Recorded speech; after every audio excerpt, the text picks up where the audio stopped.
In the early 1930s, America was in chaos. The Great Depression had left millions desperate. Crime surged across the nation. Bank robberies, kidnappings, and gang wars dominated headlines. The public feared the streets, and law enforcement struggled to maintain control. Prison riots erupted across federal penitentiaries. Guards were overpowered. Cells were broken into. Violence wasn't just a problem, it was a daily reality. Some criminals were so dangerous, so uncontrollable, that conventional prisons could not contain them. They were the men who killed without remorse, who manipulated fellow inmates and guards alike, who seemed immune to rehabilitation. It became clear, the United States needed a prison unlike any other. A fortress. A place isolated from the mainland, where the violent and the uncontrollable could be held, out of society's reach. A place designed not just to punish, but to break. And so, in 1934, Alcatraz Federal Penitentiary opened its doors on a small, rocky island in the San Francisco Bay. The island had long been a military fort, surrounded by cold, treacherous waters, protected by strong currents and jagged rocks. It was a natural barrier against escape. But the government wanted more than natural barriers, it wanted an environment where control was absolute, where fear was constant, and where freedom was stripped from men who had caused chaos across the country. Alcatraz was not meant for rehabilitation. There were no soft beds, no comfortable meals, no second chances. Inmates were fed, clothed, and housed, and nothing more. Cells were small, cold, and bare. Steel bars separated men from the world, and from one another. Guards walked the corridors with authority that brooked no argument. Every sound, every movement, every look could be monitored. The first inmates were handpicked. Bank robbers, gangsters, murderers, and escape artists, men who had terrorized other prisons and towns alike. They came to Alcatraz shackled, under heavy guard, escorted by boat through the freezing waters of San Francisco Bay. As the island loomed closer, the reality hit, this was no ordinary prison. Escape was nearly impossible, and the psychological weight of isolation began the moment they stepped off the boat. Inmates quickly learned the rules, not from posted signs or lectures, but through the rigid structure of control. Silence was mandatory. Obedience was not optional. Defiance meant punishment. And punishment at Alcatraz was rarely gentle. Discipline ranged from solitary confinement to restricted meals. Men could spend days or even weeks in total darkness, a practice designed to break the mind as much as the body. Some inmates emerged shaken but functional. Others emerged hollowed out, mentally unstable, forever changed. The prison's design worked on both physical and psychological levels. Alcatraz also became a hub of federal power, a showcase of America's authority over crime. Its presence sent a message: the most dangerous criminals had nowhere to hide. There was no escape from law enforcement, no refuge in violence, no leniency. But Alcatraz was not just about control. It was also a social experiment. How do men, isolated from the world and confined with each other, survive? How do power dynamics emerge when extreme punishment is constant? Within the steel bars and concrete walls, gangs formed, rivalries festered, and loyalty was tested. The rules of society outside these walls no longer applied. Survival was dictated by strategy, intimidation, and brute force. Life on the island was monotonous yet tense. Inmates woke early. They performed assigned tasks, cleaning, kitchen duty, or laundry, always under watchful eyes. Meals were served in silence, in the mess hall lined with uniformed men, each aware that a misstep could spark violence. Prison guards enforced every rule, patrolled every corridor, and observed every corner. But despite the oppressive environment, violence persisted. Even in a prison designed to suppress it, human instincts could not be entirely contained. Fights erupted, shivs were hidden, and inmates schemed quietly. The psychological strain of Alcatraz often pushed men to the edge.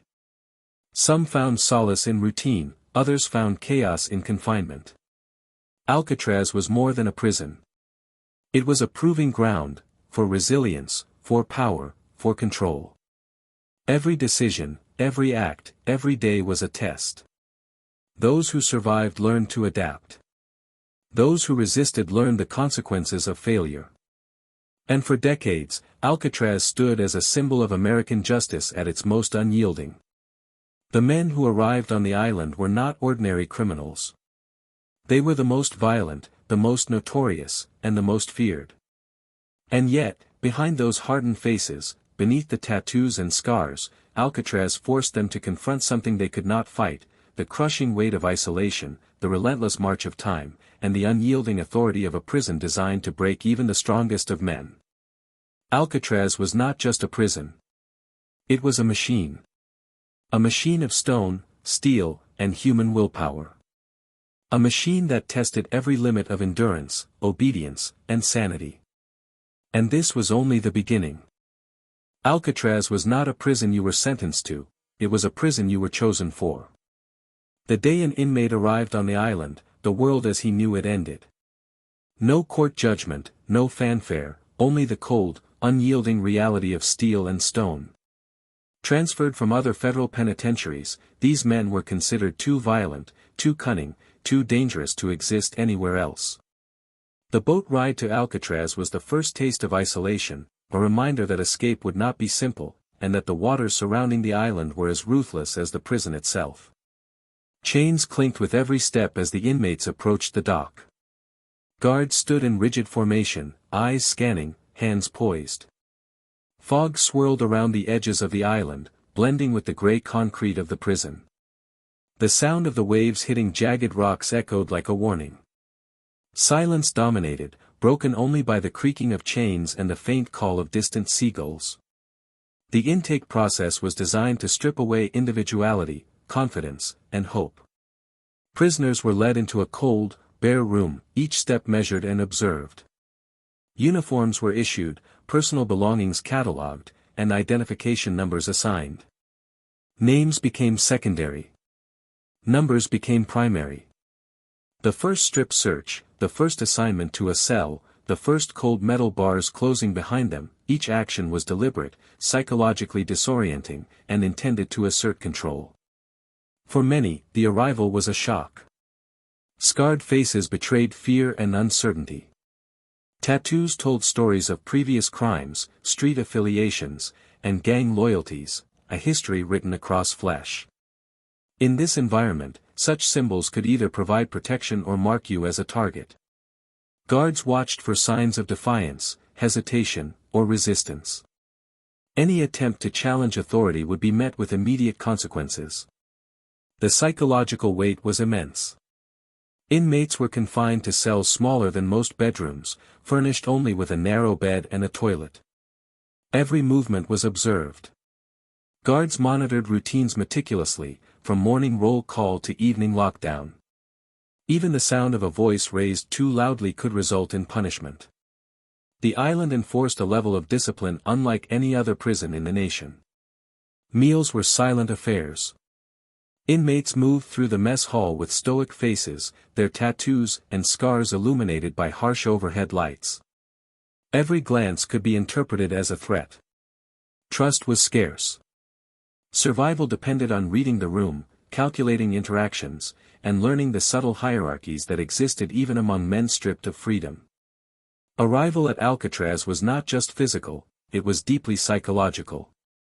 Each man confronted the reality that the world he knew was gone, replaced by a regimented, controlled, and isolated environment designed to test endurance, obedience, and sanity.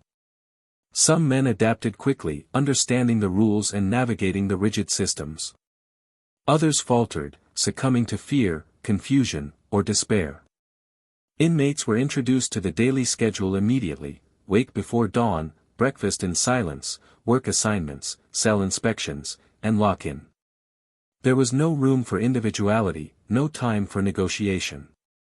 Every day was a test of mental and physical resilience. Those who failed faced isolation, punishment, or worse, permanent reputations as weak or unworthy among other prisoners. The arrival process was also a subtle initiation into the unspoken social order of Alcatraz. Inmates quickly learned who held power, which alliances to form, and which threats to avoid. Observation was constant, both by guards and by fellow prisoners. Every interaction could determine survival or danger. The psychological games began the moment a man stepped off the boat. Even the environment reinforced isolation. Concrete walls, steel bars, and narrow corridors created a maze of control. Sounds echoed unnaturally, amplifying the smallest disturbance. Lights flickered, shadows shifted, and the cold air seeped into every corner of the island. It was a world built to suppress hope, to impose order, and to remind each man that he was entirely under control. For those who survived the arrival, life had only just begun. Every day would test patience, endurance, and strategy. Every interaction could carry consequences. And the waters surrounding the island, frigid, deep, and treacherous, served as a constant reminder: escape was not just unlikely, it was almost impossible. Alcatraz was more than a prison, it was a crucible, shaping the most dangerous criminals in America, breaking the weak, and testing the strong. Once the intake process was complete, life inside Alcatraz began in earnest. It was a world ruled by rules, observation, and fear, where every action, every glance, and every word had meaning. For the men who survived the journey to the rock, the challenge was no longer simply obedience. It was survival. Cells were small, concrete boxes with steel doors. A single narrow bed, a toilet, and minimal light defined the living space. Guards monitored every movement. The corridor echoed with footsteps, clanging doors, and the occasional muffled shout. Silence was the norm, but tension was omnipresent. Even the most hardened criminals quickly learned that Alcatraz had its own social order. Within the walls, authority did not always come from guards. It often came from those who had survived before, from the gangs that dominated certain blocks, from the men whose scars, tattoos, and reputation preceded them. Gang affiliation became a lifeline for many. Race-based gangs, criminal alliances, and informal hierarchies dictated protection, loyalty, and territory. Inmates who refused to align risked isolation, intimidation, or physical assault. Power was never given freely. It had to be earned, claimed, and defended. Observing body language, understanding unspoken rules, and navigating alliances became critical skills. Daily routines were strict.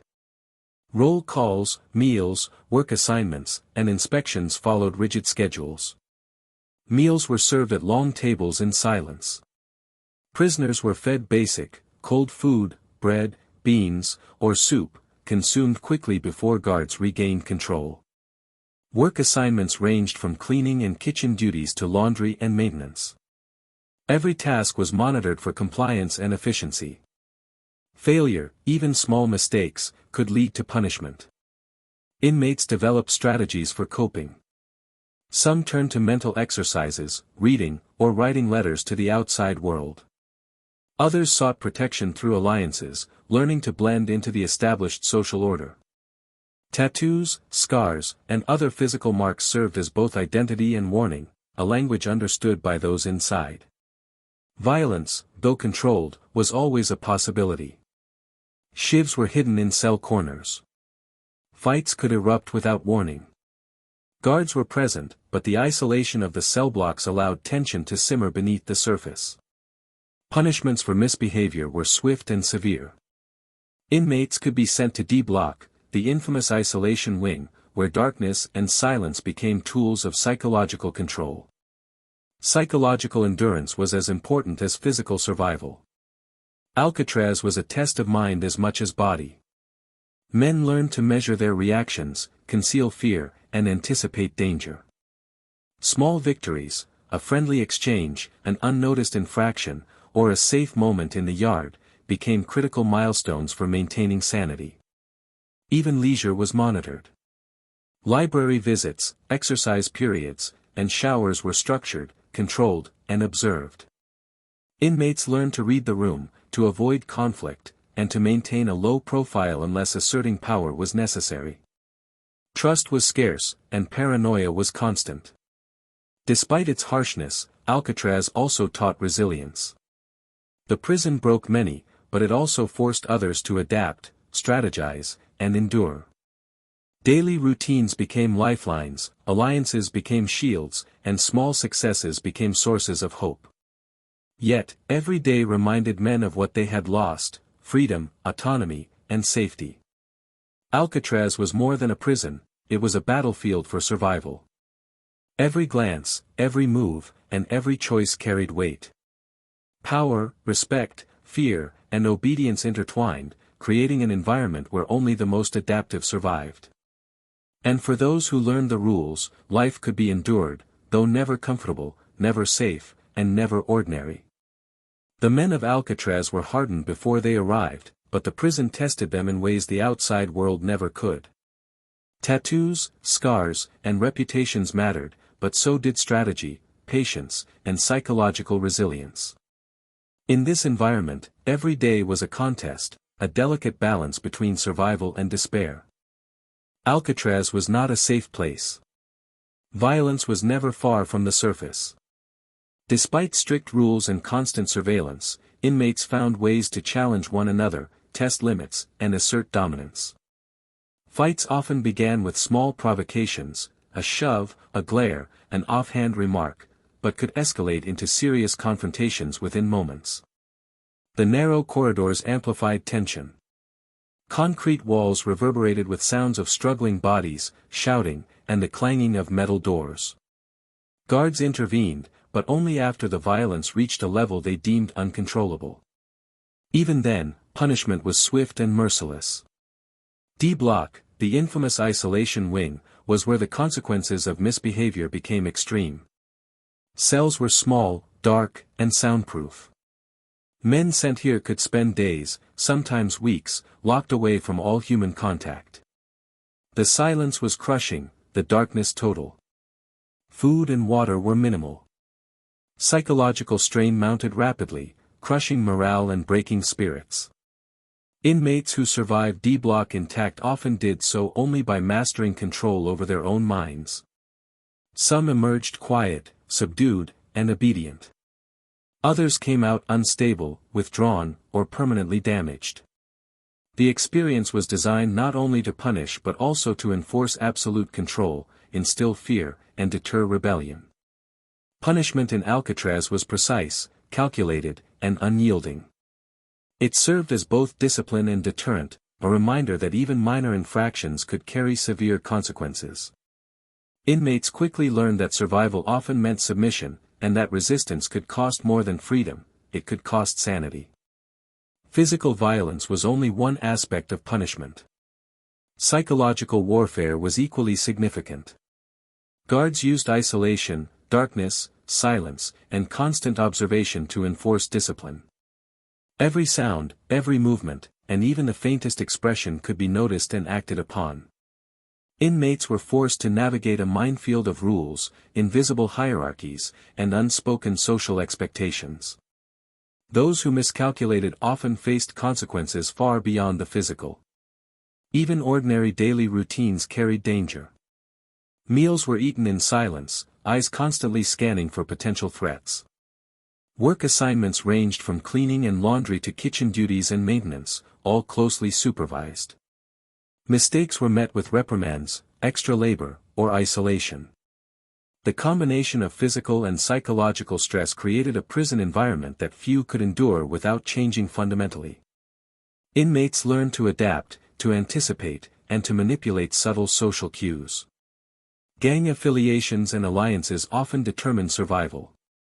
Tattoos and scars became more than symbols of past crimes, they were warnings, badges of identity, and tools for protection. In an environment where any misstep could provoke violence, awareness and strategy were critical. D Block was the ultimate test. Men confined here faced extreme sensory deprivation, limited contact with others, and unyielding silence. The mental strain was immense. Many prisoners experienced hallucinations, anxiety attacks, or mental breakdowns. Time blurred. The human mind, stripped of normal stimulation and forced into isolation, became both prisoner and victim. Even in the harshest conditions, life persisted. Inmates found ways to endure, communicate subtly, and navigate the complex social hierarchies. Survival required mental resilience, physical readiness, and constant awareness. Every day was a test, every interaction a potential threat, and every lock of the steel door a reminder. In Alcatraz, control was absolute and freedom was gone forever. Despite the isolation, the harsh punishments, and the constant threat of violence, the men of Alcatraz adapted. Some used writing, reading, or observation to maintain a sense of normalcy. Others relied on alliances, subtle signals, and psychological tactics to navigate the social terrain. Tattoos, scars, and hardened faces marked their experiences, both inside and outside the prison. Alcatraz was a crucible. It exposed every weakness, magnified every flaw, and tested every strength. The violence, punishment, and isolation shaped the men within its walls, often leaving permanent scars, physical, mental, and emotional. Survival was a delicate balance between fear, obedience, and strategy. Every aspect of the prison reinforced control. Concrete walls, steel bars, narrow corridors, and isolated cells created an environment designed to suppress hope and enforce obedience. Guards were ever present, but their authority was amplified by the architecture, routines, and psychological pressure. Inmates learned quickly that life on Alcatraz was never predictable, never forgiving, and never truly safe. Even for the strongest men, daily existence was a struggle. Physical punishment, mental stress, and the ever-present threat of violence created a constant state of tension. Inmates adapted, but they were never comfortable. Every sound, every shadow, every interaction was a potential challenge to survival. Alcatraz was more than a prison, it was a testing ground. A place where the most dangerous men in America were sent not just to be contained, but to be broken, reshaped, and controlled. The scars they carried, the tattoos that adorned their bodies, and the hardened expressions on their faces were evidence of the battles fought within these walls. Even in darkness, even in isolation, life persisted. Adaptation became essential. Strategy became survival. And every day, the prison reminded its occupants, in Alcatraz, freedom was gone, and control belonged to the institution alone.